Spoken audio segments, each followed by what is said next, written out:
আছে এরপরে? রাজা মশাই, এই কাঁচা বয়সে আমার স্বামী মারা গেছে, কিছু সাহায্য করুন। মন্ত্রী মশাই, একে কি দান করা যায়?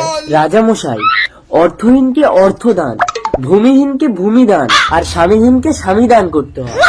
ঠিক আছে, আমি ধরছি। এসো অভাগিনী, আমাকে তুমি গ্রহণ করো। কিন্তু সিংহাসনে তো রানী বসে আছে।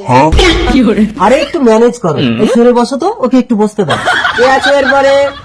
রাজা মশাই, আমি ভূমিহীন, আমাকে কিছু জমি দান করুন।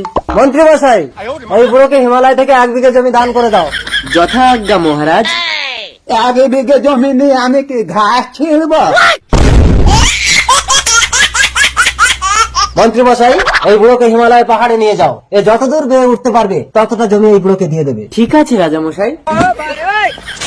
আরে মশাই, এই বয়সে আর কত উঠবেন? 10 বিঘে তো হয়ে গেল। না বাপু, সুযোগ হাতছাড়া করা যাবে না। যত উঠবো তত পাবো।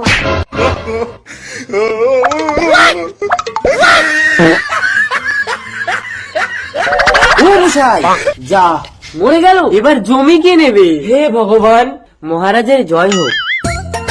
কি ব্যাপার মন্ত্রী মশাই, বুড়ো কতটা জমি নিল?